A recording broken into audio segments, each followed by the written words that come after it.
Hey everybody, my name is Troy from Tech Games, etc. Choo choo! All aboard! PS4 hype train is leaving soon. All aboard!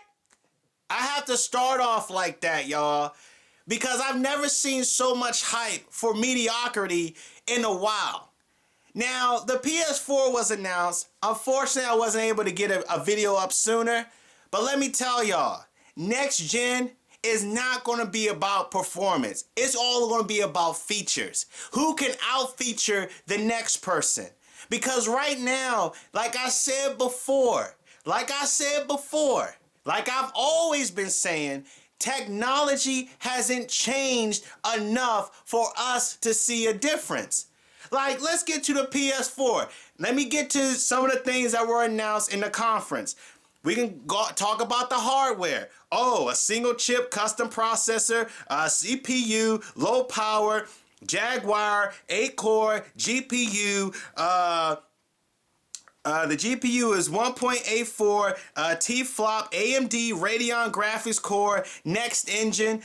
Now, this is all from GameStop.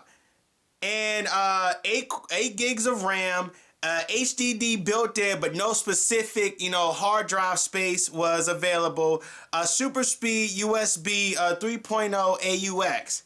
Now look, I don't know a lot about technical stuff. I'm gonna let y'all in on that. I don't know what's the difference between a Radeon, a Digimon, or a Pokemon. I don't care. But let me tell y'all, this is probably will not show any difference from this current gen.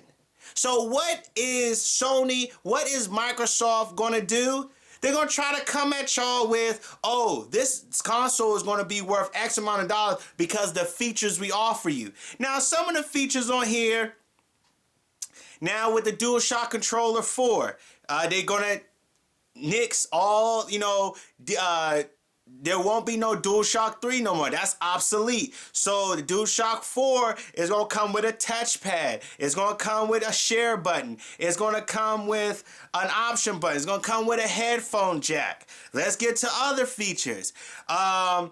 Suspend and resume gameplay. Sony focuses on better boot up and load times. Be able to download games in the background while you play when the system is even off. Or when the system is even off. Digital downloads can be played while they're being downloaded. Better design for developers. It's ease of use for developers. Easier for developers to develop. Better design in the user interface dealing with the menus and everything. Be able to upload screenshots, gameplay, and live stream. Chat with friends while watching live gameplay. You can assist gamers with their games, taking remote control of, their game while they're watching. You can remotely control someone else's game you're watching in a live stream. We'll also play used games now, since that was confirmed. Now, this current gen, next gen, is going to be all about social and media hubs. It's going to be all about streaming music, streaming movies, staying socially connected. But I do not buy for these features. I buy for what? I buy for hardware. You see that PC behind me? I buy for performance. I don't care that I can put it in hibernation mode. I can put it in, I can do this, I can do that. I buy it for performance. I buy it because of an upgrade. Can y'all literally tell me that the PlayStation 4 is going to be worth, I would say, $500, $550, even $600? Are y'all kidding me? Now let's look at the games, which were still disappointing. And I'm going to tell you why they're disappointing. Let's go through some of the games that were mentioned. Killzone Shadowfall, Snorefest, Infamous Second Son. Probably the only relevant game that PlayStation has as first party, because everything else is either dead or dying, but we'll get back to that later. Knack, that could came out on PS3, doesn't make a difference. Drive Club, I don't know why they even bothered showing that. That was a waste of time. Battlefield 4 is confirmed. I won't buy a system for Battlefield 4 if it's going to come out for PS3. The Witness. That's that puzzle game. Same thing. Yeah. Hey, like I said, Destiny, unproven. I'm not gonna build up hype for it. Watch Dogs, coming from Ubisoft, the same people who did that great game Assassin's Creed 3 and that great game Ghost Recon Future Soldier. And I'm using sarcasm here because anything with Ubisoft on it, I'm not getting excited for. Deep Down though, came from Capcom's camp. But I'll get back to that later. And also Final Fantasy, which I think is one of the most irrelevant games. I haven't played a Final Fantasy in a long time. Now let's go through some of the games. First of all, Killzone Shadowfall. Killzone Shadowfall is one of the most mediocre first-person shooters I have ever played. I got this game for like 2 cents or something, 6 cents off of Quibbit. And let me tell you, this game is forgettable. There is nothing to be excited for about Killzone. What Killzone suffered from, let me tell you what Killzone suffered from.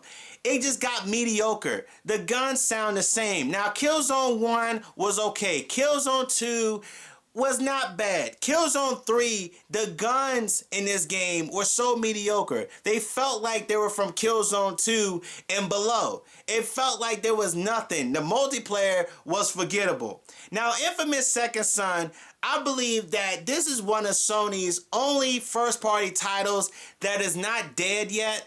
I think this and probably Uncharted are something where it's not dead yet, is not dying. I think a couple of more games and these games will pretty much be died off. Now I can admit I haven't played Infamous 1. I played Infamous 1 for a little bit. I played Infamous 2. I never played Infamous 2. So I'm on the fence like, okay, this is probably a title where it's not dead yet. Probably a couple more games will probably be dead. But Sony, if you look at Sony's first party titles, they really don't have anything. Now we can look forward to The Last of Us, which still is unproven to me. I'm not getting excited over cinemas I see at E3 or any gameplay footages until I play the actual game. I'm tired of getting bamboozled and hoodwinked over developers showing all this great shit, and when you get it, it's a piece of crap. Knack, irrelevant. Should just be on a PlayStation 3. It looks good. I love the concept. Drive Club, they should have never showed this. They should have shown Gran Turismo, the next Gran Turismo. Now, Battlefield 4, I'm done with EA and Battlefield. I am so done. Ever since the patch, how they deal with DLCs, even in Battlefield 3, I'm not excited for at all.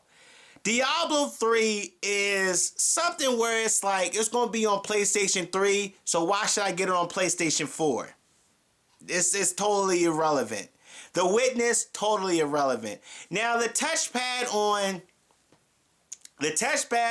the DualShock 4 controller, you can actually gesture.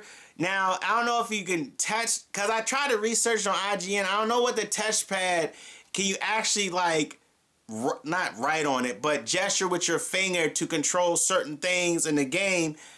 But still, the Witness, Destiny.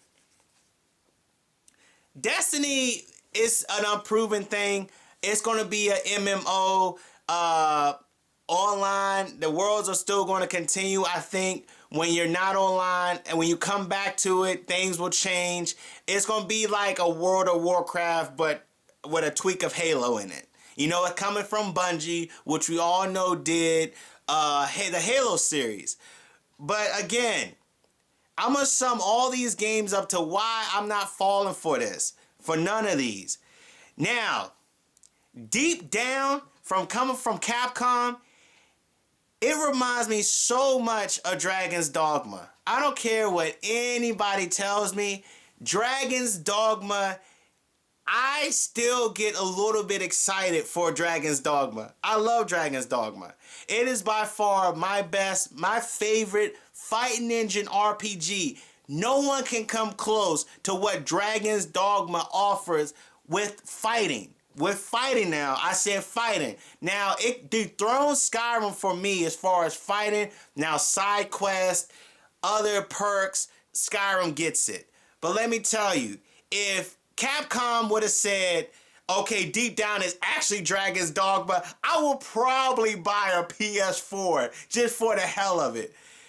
Especially if Deep Down was like a massively multiplayer RPG, online RPG, and they said, oh, you know what? Dragon's Dogma, that's what Deep Down is.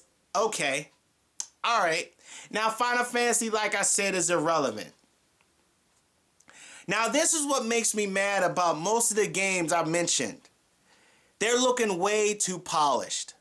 Way too polished. Deep Down looked a lot more polished. And Killzone, Infamous, all these top tier titles, they look way too polished to be running off of a PlayStation 4. Now, like I said, I'm not a tech guru, a technical guru. I don't know the differences with Radeons or Tidions or Dudamons. I don't know. But let me tell y'all something. These games are looking way too polished. And let me tell you also, you know the huge scam at E3 where a lot of the games are running off a PC?